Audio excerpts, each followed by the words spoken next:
Да. Нашел? Я тебя... That is somehow...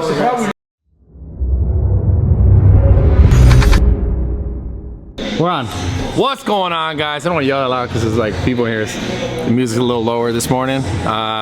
We're gonna train something different today with someone special today. I want him to introduce himself. Hey, what's up, guys? My name is Artem. I'm a UFC fighter, and today I'm gonna show these guys some of our MMA training. It's so funny how it's you know, it's funny because you know people say I'm a UFC fighter. Yeah. I feel like people say that all the time. But he's like an actual UFC fighter. Yeah, like in the UFC. Like, and if I'm not mistaken, he's like done training camp, sparred with Conor McGregor for how many years? Yeah, many years at this station. So like he's not like a normal, he's not just like a, you know, like a bro in the gym who's like airboxing by the MMA fighter guy. Yeah. He's like a real, like yeah, he actually fights. So he's gonna show me how to do some striking. Yeah. Cool, Anything else? Yeah, I mean, we're gonna work on a number of things, and obviously MMA is a little bit, it's complicated, you know, let's just, you know, put it this way, you know, there's many different aspects. There's cardio, there's technique, there's striking, there's wrestling. So today we're gonna take striking and we're gonna work on some footwork drills. Yeah. We're gonna work on some boxing drills as well, do a little combos, and at the very end I'm gonna also introduce you to a Conor McGregor fast conditioning program, which is a cardio program designed for him, by him. I don't know if you're ready for that one. We're gonna do it though regardless, so let's go. Especially people like in bodybuilding, The beauty of this, the gym is here. Yeah. And then our neighbors are a martial arts studio. So we can go in there and like, they got everything else. So I think it's super cool. Hey, you got the wrong fighting socks on. Ah, no, these are the right ones. See, No, they're the speed comes from this sock and the power comes from this sock. You see? Sure. Oh shit. No socks for more grip, right? Exactly, yeah. You'll just be. His feet might smell though. Low key. Wrestling as well, they have wrestling shoes, but you know, in MMA we fight with no shoes on, so you want to train the way you're gonna fight. You know, you want to be comfortable. Okay, warm up. Right. So as part of the warm up, we'll do just kind of a little bit of animalistic walks and a little bit of movement drills as well. That were actually designed by some of this were designed by Ido Portal, who is a movement coach. He's the best guy. Okay.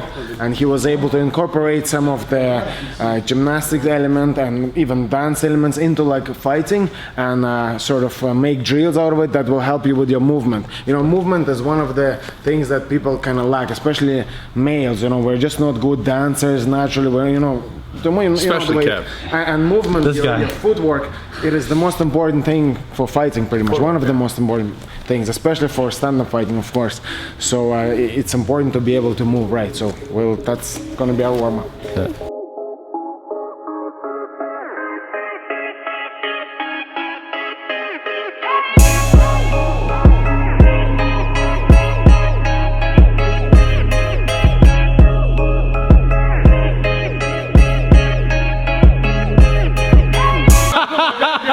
It's great seeing 265 guys. Oh.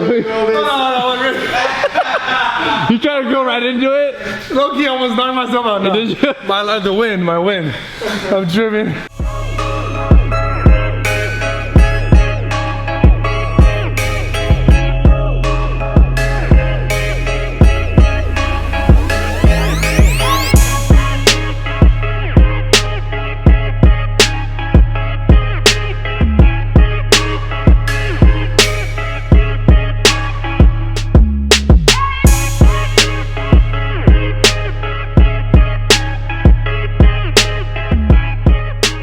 Now continue with the warm-up. We're gonna do the footwork drills that I told you about, you know, with Ido. It's very simple to kind of it's very important to pay attention to where my weight distribution is, because there's different drills, you know. So the first one we're gonna do, it's this, where you put the weight on this side, boom. It's like a dance. It's like a dance, exactly. But it's all about getting your feet working, boom. And step back. All your weight goes to this side, and back to the other side. Boom. Always going through the middle. Okay. It's a little bit like a dance. You say that, but Bruce Lee, for example, was a great dancer. True. And Anderson Silva, one of the best stand-up players. Bradley Martin, one of the best. Yeah. He's a good dancer too, so. Wait, are you like swinging over here? What are you doing? Yeah, for now, just leave the punches alone. Just do the footwork for now. Boom, that's it. That's good. And slowly moving forward. Always going through the middle. But it just follows. This warm-up just takes like 10 minutes and you do your footwork drills and you get warm. So the next one, I said boom, boom. There you go. Changing the legs. That means left hand is forward. Boom, boom. So you're here. Boom. Hey, you ready to go home? Bro, I'm ready to go home 10 minutes ago. Next one is again movement and changing stance. So just repeat after me. Boom. Just a little square. It literally looks like. Switch stance. Switch stance. Boom. Boom. You're here. Keep going, yeah. And then once we get the rhythm, this one is for kind of closing the distance and switching stance at the same time. So you work on two things. So the best way, one of the best ways to close the distance is I call it the skip. Yeah. So where you're here and you just replace your front foot with your back foot. So, boom. Yeah. Oh, I see. And you can do many things with it. You can, you know, if you've seen left hook, sometimes the guy's a little bit far away. Go, boom. Yeah. He goes into Hey. left hook. Sliding over. Boom. That's it. Boom. Boom. That's it. When you actually don't have a I got a story. What? That's important. yeah. I got a story. It's really funny. Go for So, it. when I was a kid, I used to snowboard all the time. Yeah. All the time, like since I was like, I think I started skiing and then snowboarding came out. That's how old I am. I'm almost 30. Anyways, snowboarding came out. We started doing it, and a friend of mine, we used to always go, me, my brother, and a friend. And one day, this friend, I didn't realize I was. So if you guys snowboard, if you snowboard, this is regular. Goofy. This is goofy, Yeah. right? From day one, because you said it, I was snowboarding like this. I never told the instructor or anyone who was giving me the thing that I wanted to be like this. They gave it to me. Yeah. That's just how I did it. That's what I thought was normal. But the funny part about this is, one day I saw their feet were that way, and I was like, wait a minute. You guys are facing this. I like realized it, like dawned on me, because I was so excited to snowboard.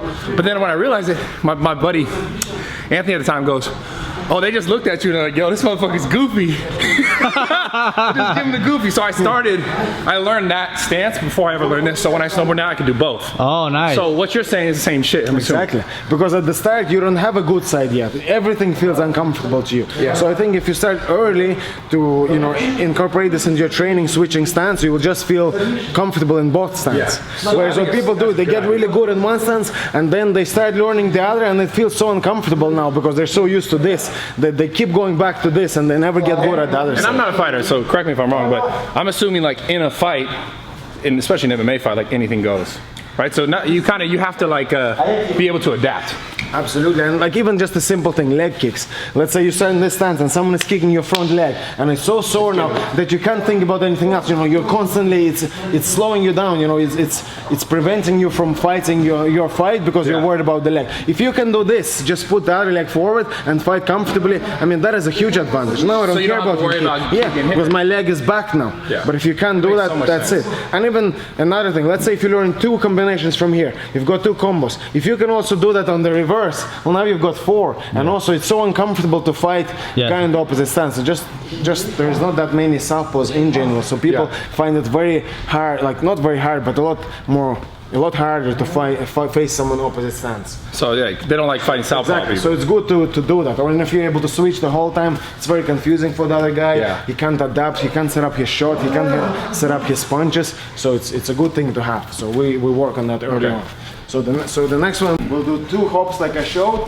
Boom, 1, 2, and then you will punch and step at the same time. So whoop, punch, touch, backhand, and switch it. across. And now 2 more hops. Boom, boom, now backhand, boom. Exactly. All right.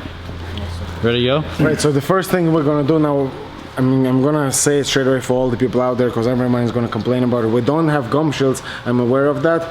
I do recommend wearing, not recommend, you should be always wearing a gum shield. Yeah. But, you know, this is unique circumstances, Yeah. so no gum shield. And also my gloves, I'm not sure what they are. They should be 16 ounce for training, of course, always safety first. So the first drill I'm gonna show you is, it's called the pitch and catch drill. It's a boxing drill. And the whole purpose of the drill is, so first I throw a combination at you, and you have to defend yourself, block every punch, and then you will throw a combination back, and I have to block every punch. So the way If I knock you out though. So yeah, well, if you knock me out, then you knock me out. But actually, the whole purpose of the drill, you start off kind of slow, light. But funny you say this, but this drill you should eventually be able to go kind of full force, just throw your punches fully, and the other guy not get hurt. He absorbs everything and is able to kind of parry everything. But that's why I said you need the gum shield for this and then full equipment. So we'll just go slow. And so something to note is when you are trying to defend yourself and block, try and keep your hands close to your face, to your head, you know, glued to you. Don't go like this. One of the number one kind of things that one of the number one mistakes that beginners make is they start reaching out, you know, for punches, trying to block them, reaching out, and that's a really bad idea to do, because all you're creating is you're creating more openings for the other person to strike.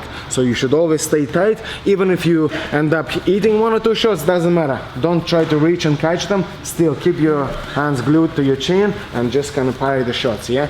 So the way you parry, let's say the left hook. So I'm gonna show you. We probably will just so up, up.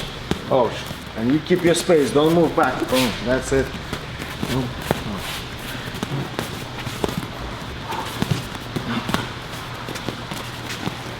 Right in your face. So if you don't duck under, I'm gonna hit you in the face. Let's go! I love it. Duck, you gotta duck. So you're He's telling you what you're doing. You better duck, man. gonna You better duck. Change Don't left. get knocked out, bro. Jab. Yeah, jab my body. Yeah. That's it. That's it. That's it. That's it.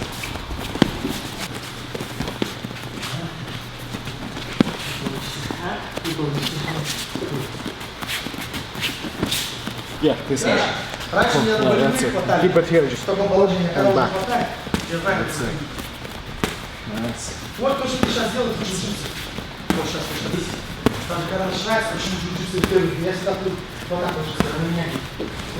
I'm sweating. Yeah, I can see that. Yeah. This is like, I haven't done this in like 14 years? Goddamn old. How old are you? 31. Cool. I still got some years. That means I'm faster. Faster. I don't think you're faster, bro. Definitely not faster. Simple combo. We're just gonna go 1, 2, 3. I'm gonna hold the mitts for you. Roll under. Okay. Up. Roll under. Now. Okay. Up. One more. Up.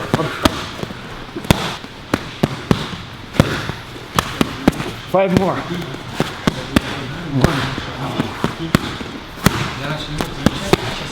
3.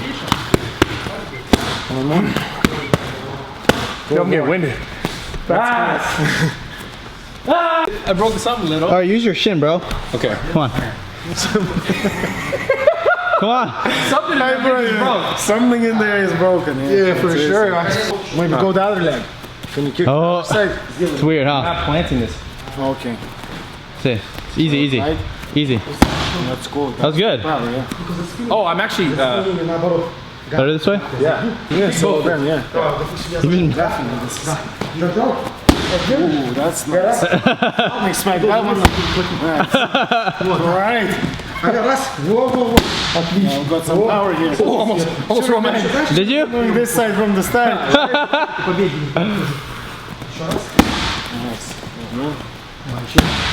Так ты встал? That is some powerful kicks, boys.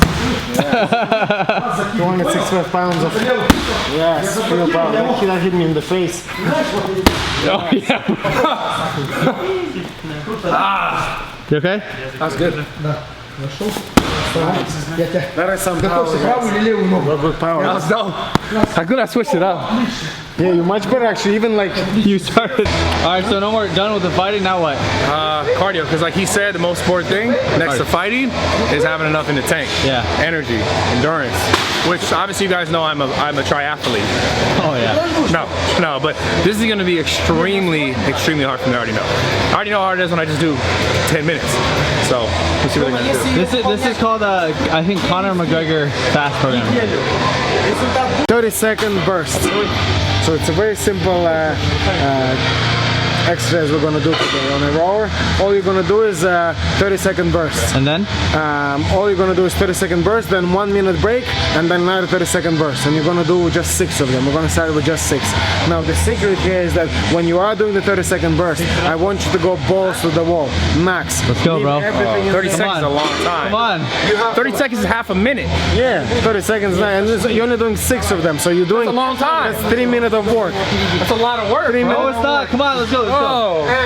And you're getting 1 minute break between each and every single one of them. Like you're getting. It takes like 2 minutes just to land in Fortnite, bro. Come on. All right, listen. So I want to watch you. You ready? Just hold on. Ready? Just go from stationary. Hold on. Go stationary. Oh yeah? So go. Yeah. Right. Ready? 3, 2, 1, go. Go. Let's go. Do the max. Go. More, bigger pulls. Go. I can sit on the ones. Bigger. Yeah. So I'm not trying to make a joke or anything.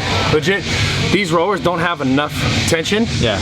To like really like bang it out. Force. Yeah. Yeah. No, because it doesn't have enough like pull to give me enough tension all the way from the bottom to the top. Because you guys have different runs. You have different rowers. Yeah, we have the concept. Are you allowed to say that on camera? I don't know. They got different rowers. Yeah, we have different rowers. Yeah. So they have different rowers there that allow them to like get more tension out of the rope. Yeah. So I can't really do because the whole point of this is to do. You're saying You 6. have to go max, yeah, 6, but to the max. So if you can't pull fully, then you might as well not do this particular exercise. So the idea for you guys, basically, you're doing 6 30-second complete all-out bursts, like balls to the wall. The reason why I can't do it is because I literally can't get enough tension to go balls to the wall. So I feel like I'm reaching. It's Too like strong for the machine. essentially too strong for the machine. But for you guys, if you have a row machine that produces enough tension, the whole goal is to do it 30 seconds with a minute break in between each 30-second bout. But like 30 seconds, like he's saying, like kill yourself 30 seconds, like go hard as fuck 30 seconds, like You probably need a training partner to yell at you. You can't push yourself to those limits. By yourself, there's no way you'll be able to push yourself to those limits physically. You need a partner that will scream at you and make you go harder. Yeah, this is that, because I'm not gonna lie, man, but even before you came over and said, okay, let's do it on the row machines, I gotta say row machines are probably like the most underrated cardio. It is the hardest cardio to do. Even Full body. Not even the way he's talking about I'm talking about if you just did 10 minutes, like a consistent pace, you'd be gassed. Yeah. So this is easily one of the hardest cardio equipments. It's complete body, like you said. But the way he's talking about doing it is like, you're asking, if you don't do this often, you're probably gonna throw up. Yeah, for sure. Especially if you just ate. Yeah. Like you're gonna So it's like really intense. So I would say give it a try. Yeah, give it a try. Yeah, definitely. 30 seconds still got me. Kinda. Yeah. Alright, so real quick before we get done with this video, you've been boxing for you've been doing MMA, so you do jiu-jitsu, you do striking, what else? Wrestling. How long have you been doing it for? Yeah, about 10 years. Okay, 10 years is a long time. That's about as long as I've been like 12 bodybuilding, but knowing what I was doing 10, so similar, right? What do you think is like the best thing someone could do to get better at anything, at MMA, at fighting? Yeah, ideally you want to do what you want to be good at. That's what you want to do the most. So if you want to be a good swimmer, you have to swim a lot, and if you want to be a good fighter, you have to fight a lot. Now obviously fighting is a little bit an unusual sport where doing a lot of fighting is not very safe. Yeah. You can't just go out fighting exactly. random people. So you have to come up with different types of exercises to recreate that. Yeah, to recreate that scenario. But it's very important not to get deviated too much, because I often see people, kind of doing too much of all the other stuff and not enough of the actual stuff you want to be good at, which is fighting. So you still have to spar, you still have to grapple, you have to wrestle, you have to do everything as close to fighting as possible. 100%. Which is like crazy because like people are like, how do I get a better bench press? Or there are certain ways to like bring up lagging body parts and muscle groups for bodybuilding, but at the same time, no matter what, it's always going to come down to like do it more often. You might have to change your rep scheme up. You might have to change like how much weight you load each time, your rest periods. But at the end of the day, it's like do more of that, and you are going to get better at that. Granted, like if that's so, I guess when it comes to accessory stuff, instead of just always doing that, because you can't always we can't always fight. Yeah. You'd be beat up, you'd be bloody, you'd be hurt. Like you're trying to recreate something as close to fighting as possible. So like the drill in there that was like the kind of like, I don't know, soft hitting. What would you call it? The first Oh one? yeah, the pitch and catch. The pitch and catch. Yeah, the pitch and catch. Yeah, that's a good drill again, you know, and that ensures that you're not really getting hurt. And that is the kind of drill that I'm assuming, because with me, we were going very slow. Yeah. But you could like ramp it up fast. You can ramp it up, you can add the speed, the power, and then you're in a situation where you're not actually fighting, but you're seeing real life punches come at you, and your eyes are getting used to it. Your brain is getting used to seeing that, so that you're able to recognize these patterns when live sparring happens. Yeah. So at the end of the day, guys, like you want to be good at something, you want to be great at something. It's just how much time do you put into being better at it, like that specific thing. And he's saying in striking and boxing and MMA and stuff, like don't get caught up, I guess, too much in like doing one certain thing, because I think it happens in bodybuilding too. People, they do something they like. Absolutely. Yeah. They do something that's fun. They're like you do arms. too. I'm gonna admit it. First off, guys, I hit arms probably too much, but I don't care. That's my personal thing. I like to do it a lot. It pays off for me, but at the same time, I bet you if I didn't do it as much, I could see a different result. It could be greater in the long run. I just personally enjoy it. That's why I do it more.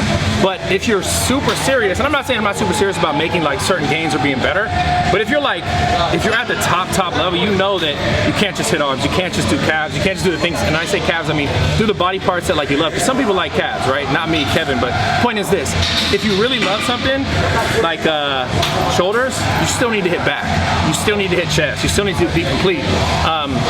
So with boxing, it's like you and fighting. Yeah. I don't want to say boxing. You often see guys like, you know, like that ball is they attach and they're hitting the ball, you know, day in, day out. You know, it's in and out. You know, that's not very good for fighting, I don't think, because you know exactly where the ball is going to be. It's a matter of judging the timing and just kind of getting good at that, kind of like juggling a ball in a way. Yeah. But it's not necessarily very beneficial. It's not going to prepare you for a punch coming at you. Exactly. So you still need to. If you just do that and you never spar, you're not going to be good at it. So I guess the whole point is, guys, like, if you want to be good at something, like, do it more. Do it more often. Find different ways to do it. But do it as much as possible, and like just keep learning like what you're not good at in that situation. So if it's fighting, obviously for me, I'm heavier, I'm bigger, I'm slower, like, oh, so I'd have to work on my endurance, I'd have to work on my speed, I have to work on everything right now. But I guess it's kind of like you nail down the things. Except power. That's one thing you don't need to work on. But I don't need to work on all the other things, and then the main thing, which is actually fighting. So okay, yeah, I get it. So same thing, guys. Bodybuilding, it's I mean, everything you work on, even if it's like business stuff, or like you just have to work on things to get better at them, like relationships, business, like family stuff, issues in your life. You don't just like, you can't just avoid the stuff you don't like doing, like having a conversation with someone that maybe it's a hard conversation. You just avoid it. Well, you're never going to get better. You're never going to fix that situation because you're avoiding the stuff you don't like. And I'm not saying like, I mean, obviously in this situation, if you want to be a fighter, you have to kind of like fighting though. Absolutely. You have to want to go to fight. One of those sports you have to love. That's crazy. I mean, any sport, I think if you want to be at the top, you want to be a professional athlete, you have to love the sport. Yeah. Most of the time, it's not enjoyable to do it professionally. You have to go beyond your diet, your training, everything. You're pushing yourself beyond the limit. So it's never. I had a lot of fun, man. I had a ton of fun today. Like probably the most fun I had in like 2 years, just changing it up and doing something different. Because I had trained like Muay Thai stuff way back in the day, and I was a kid, like 100 pounds less, 110, and it made me feel like, damn, I'm really slow, but it feels really good. And it's just a different type of motivation instead of like a consistent, bodybuilding thing. So maybe more training like this soon. You guys might see some more guests. Some cool people. See you in the octagon soon. Oh man, I don't know. Because for me to do it, I have to be like, oh, I gotta be great at it. So I have to like I was talking to him the other night about doing it. Like I have to kill myself to be the best at it. Even if like, let's say I wasn't gonna be the best, I'm still gonna aim I'm trying to be the best. So I know that like I couldn't be the best in 6 months. I'd be the best in 5 years, 6 years, 7 years, 10 years. That's when So like I know that I have to take that whole journey. And I can't say no, but I can't say yes right now. But I appreciate you helping me out, man. And make sure you guys check him out. He's on, I know you're on Instagram. Do you do? That's Twitter and Instagram. Twitter and Instagram. And what is your handle? It's at Rushammer. So RUSHAMMER. All right, yeah, check him out. Really cool guy. You live in Ireland. Yeah, you live in Ireland. But you're like Russian Irish. That's it. I was born in Russia, but like I say, born in Russia, forged in Ireland. Oh yeah, oh yeah. Oh man, so check him out, guys. I appreciate all the love. Make sure you subscribe to the channel. We're out of here. You'll be back sometime? Yeah, 100%. Thank you so much.